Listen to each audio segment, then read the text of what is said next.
Welcome everybody to Let's Play Shadowrun Returns.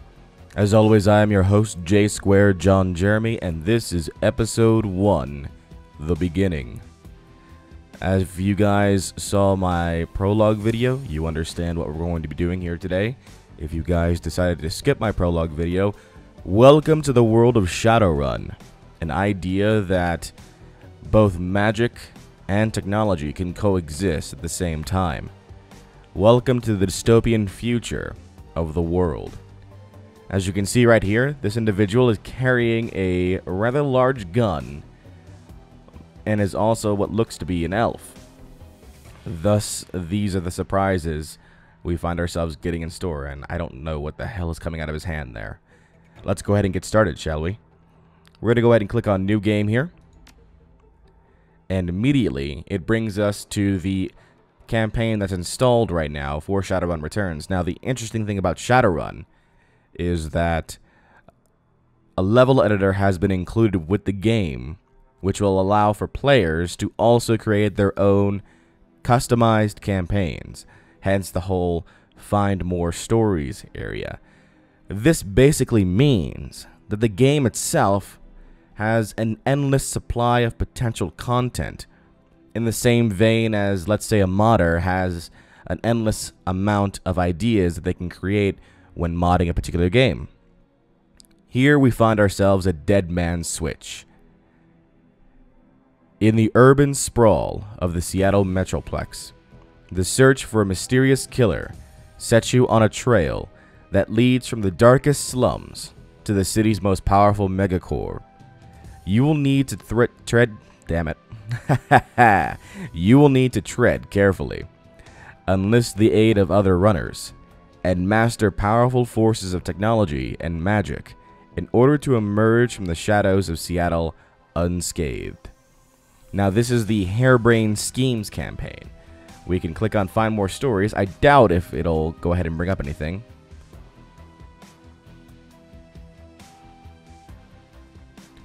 There is some user-generated content, it looks like. True North, Strong and Free. Oh, test maps and things. There you go. Just keeping those things in mind. Let's go ahead and launch the campaign.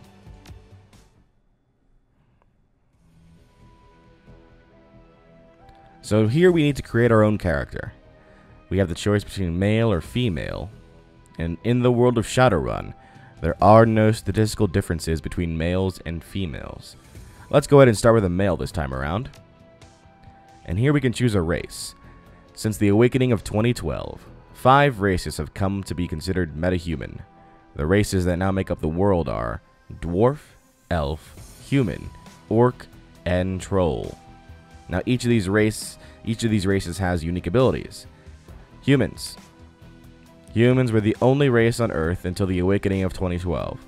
Now they find themselves the definition of average, or even normal. They are still the most populous race in the world, and thus control many of the most powerful, moneyed, and important positions in society. All humans have +1 karma to start the game. Maximum stats, body, quickness, strength, charisma, intelligence, and willpower all max out at 9. Elf. Many people, especially other metahuman races, see elves as the most fortunate metahumans. They are more attractive and socially acceptable than the other metahumans. Elves are taller than humans, but have a more slender build. Their hair is usually thicker, longer, and more luxurious than average, and their ears come to a point. All elves have +1 to charisma. As you can see, the maximum stats do change. 9 for body, 11 for quickness, 9 for strength, 12 for charisma, 9 for intelligence, and 9 for willpower. Dwarf. Dwarves are the shortest of the metahuman races. To compensate, their torsos and shoulders are wider than their size would indicate. Thus, their strength is equal to, and sometimes greater than, the larger races. A side effect of their metahuman nature is increased resistance to pathogens and magic that attacks from within. All dwarves have +1 to willpower. And again, the stats change. Body 11, quickness 9, strength 12, charisma 9, intelligence 9, and willpower 11. Orc. Orcs are the fastest breeding race, and now are second only to human in world population. Their size leads to an intimidating silhouette, and a body that can take more physical damage than average. Orcs have pointed ears and intimidating teeth or tusks, and thus they get +1 body. Finally, trolls. Trolls are the largest metahuman race. Heavy prejudice against them has led people to assume trolls have lowered intelligence, but in reality, there is no proof to this. Trolls have pointed ears, intimidating teeth, or tusks, and many have horn-like growths that other metahumans do not manifest. Trolls get +1 body and +1 strength. However, they decrease in charisma and they decrease in intelligence. I think for the purposes of this recording, we're going to go ahead and go with an elf. No, we'll go with a human. We'll start off with a human and go from there. Now, we need to pick our particular class. Street Samurai, Mage, Decker, Shaman, Rigger, and Physical Adept. Or we can do none and create our own character our own way. For example, the Street Samurai is a freelance operative who follows a code of street honor. They are learned in the ways of the traditional samurai warrior and in the practices of modern combat. Samurais sell their skills for profit and work to take out the dishonorable scum that seem to breed in the urban sprawl.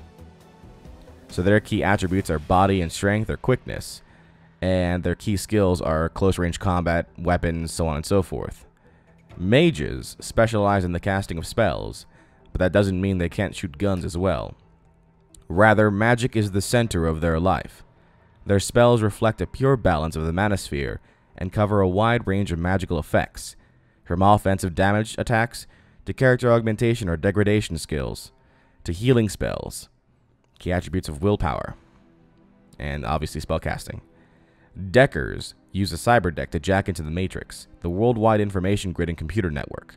By projecting their minds into the electronic world, Deckers can find secrets others keep hidden away. They use programs and expert systems to fight off the protections that megacorporations place in their way. Their attribute is intelligence. Their key skill is decking. Shamans believe that their magic comes from a great totem spirit that guides their life path.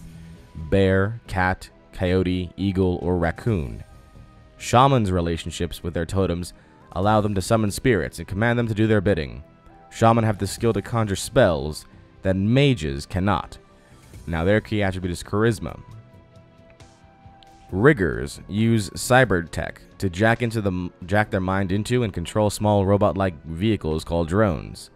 Riggers use their rigging abilities to provide surveillance, support, and extra firepower when required. Finally, the physical adept. Adepts are magically active characters who focus their magic internally to develop to their utmost potential, physically, mentally, and spiritually.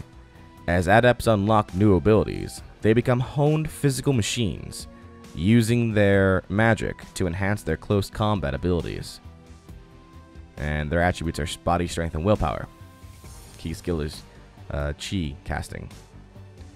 So out of these, I think what I want to do, at least for the first go around, is be a physical adept. Seems the most interesting. And here we go. Now from here, we need to go ahead and kind of create our interesting looking character.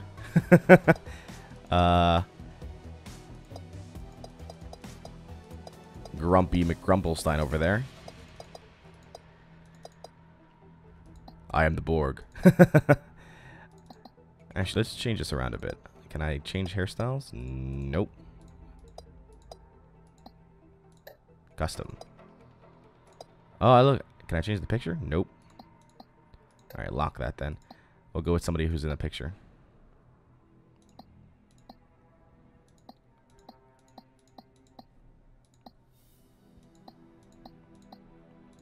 He's the only guy that looks normal. I think I'm going to go with him. Boom. Karma represents the experience characters earn while running the shadows and achieving goals. Karma is used to improve attributes and skills. An attribute or skill rating can be increased by spending karma equal to the next increment of that rating. Thus, improving your body from 4 to 5 Requires you to spend 5 karma points. You have some karma available now to customize your character. So, damn it, I totally forgot what the add-up was good for. Well, that's an issue, then, isn't it? I'm sure we've already put some points into it already, so, yeah. Reduced chance of physical damage. Available karma is 8. So, quickness, which tends to be held. Physical attacks. Strength. Melee or... okay, so I am a melee or throwing weapon kind of guy. So, let's increase close combat and increase unarmed. Oh, wait, hold on. Whoops. Revert. Totally forgot about cheat casting. That's what they wanted me to do. So, Manifest. Interesting. Okay, Manifest has got to be a part of the close combat thing, though. And we will increase unarmed as well. There you go. Much better. We'll go ahead and confirm. But as you guys can see, there's a whole bunch of different skills here. Body, quickness, ranged combat, pistol, SMG, shotgun, rifle, dodge, strength, close combat, melee weapons, unarmed, throwing weapons, intelligence, biotech, decking, ESP control, drone combat, willpower, spellcasting, chi casting, charisma, spirit summoning, spirit control, and finally conjuring. Whole bunch of different skills for the player to make up. If you had chosen to be your own character, more than likely you would have started with higher karma and just kind of picked out your skills from there. Hopefully, I didn't pick bad ones. Choosing etiquette. Etiquette is about knowing how to behave in various social situations.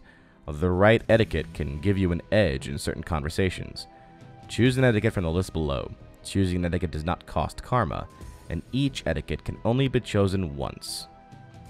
Corporate, security, gang, socialite, shadowrunner, street, and academic. Well, we're physical adepts, so I don't think academic would work well. However, we're a physical adept that merges well with society. So, I'm thinking we'll go with...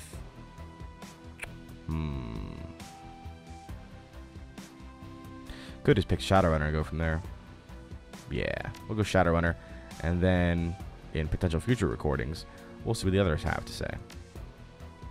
Many runners use a street name, handle, or working name. Names like Halfjack or Lady Z. Others stick with their given name or adopt a nickname. Please choose a name for your character. J2. There you go. Down and out. Your apartment, 3 o'clock in the morning. It's got 4 walls, a roof, and isn't on fire. Even the cockroaches have fled in search of better accommodations.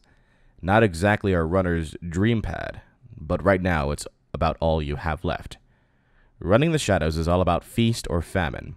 One day, you're Nova Hot, working jobs that allow you to eat at 5-star restaurants. The next, well, you're here. This one's a famine for the ages. Slagging fixer hasn't called. The money's run out, and then some. Sinless and free. Free to starve in the cracks of a society run by megacorps who just want your newin. Something needs to change, and soon. Your apartment, 2054. It's 3 a.m., and you've got nowhere to go but down. Well, let's take a look around my apartment. What the hell does this do? I don't want to touch the power button. It scares me. Can I zoom in? Your computer. State of the art in 2050. Broken since 2051. Nice. How about over here? A slip of paper with your bank balance, enough to cover you through the end of the week.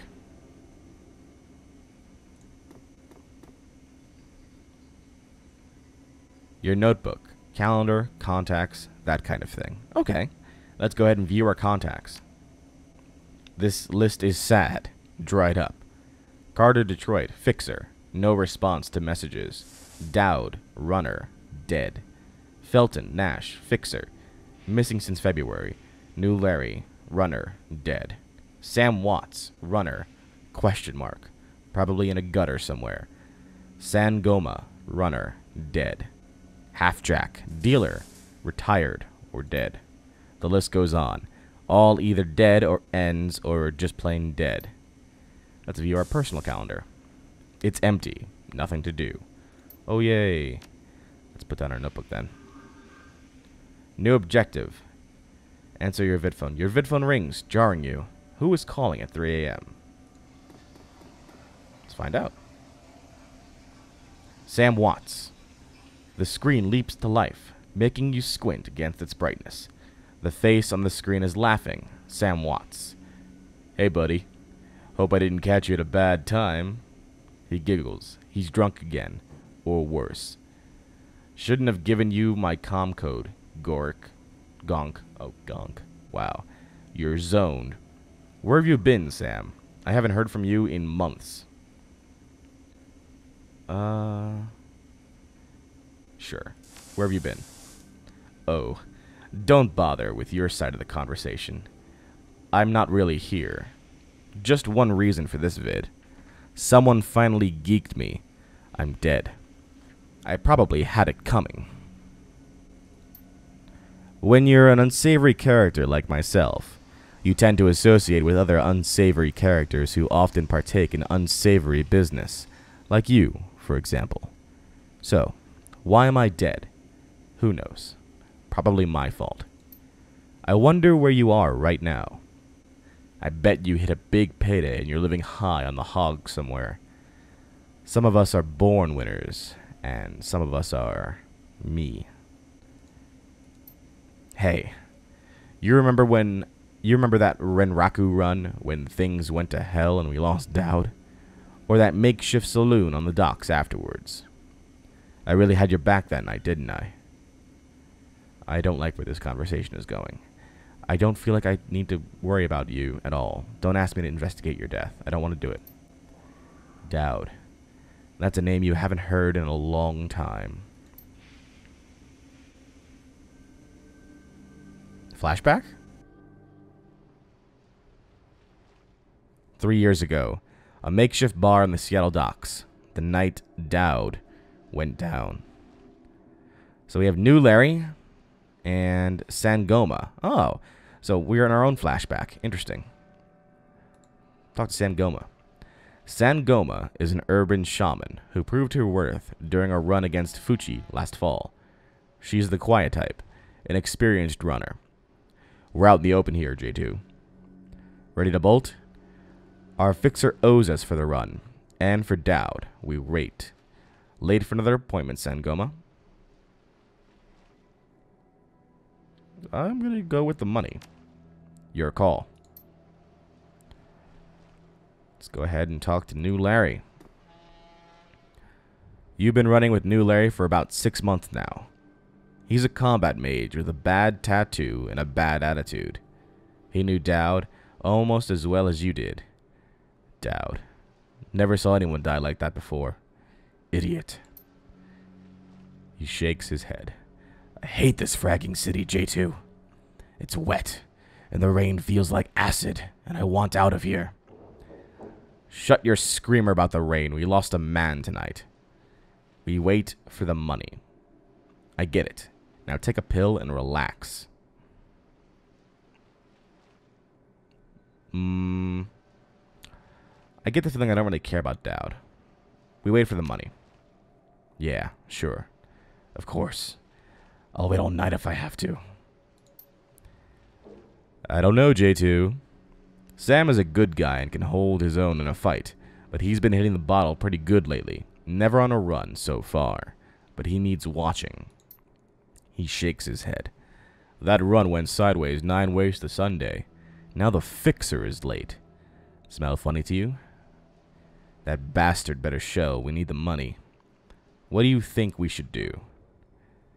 Well, smell funny to you? Hell yeah, it smells funny.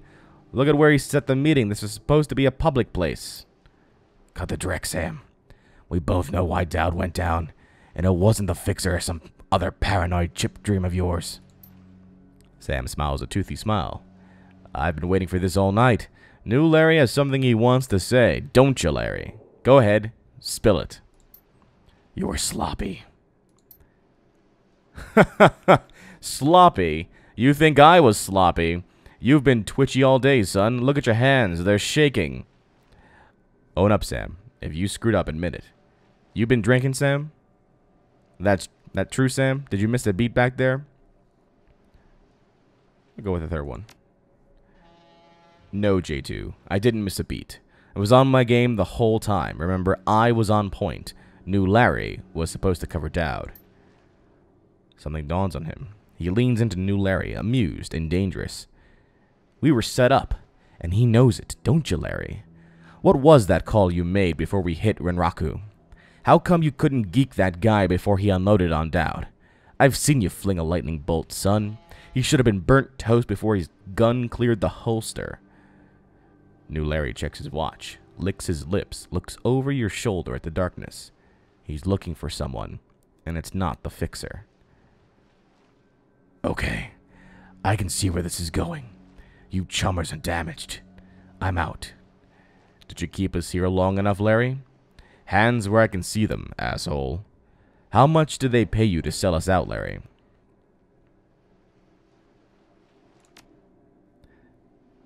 He stops, and a smile slowly appears on his face. Honestly, it didn't take much. Just enough to get me back to Portland and set me up with a cush corp job. I'm out of this racket. We've got incoming. New Larry relaxes and throws you a dreck-eating grin. Looks like my new Renraku friends are here. They're gonna take that hard drive off your corpse, buddy. We should choose our friends more carefully, J2. At least we have each other. That guy was never my friend. Buy you a drink after this? Yeah, sure. You'll owe me several. And thus combat begins. Leave the mage, kill the others. You are now in turn-based combat mode. Each character on your team has an action pool. Spend these actions on movement, attacks, or using spells and items. Once your team's turn is complete, the enemy team will move in and attack. Additional tutorial information is accessible from the reference guide, which can be accessed in the upper right-hand corner of your PDA menu.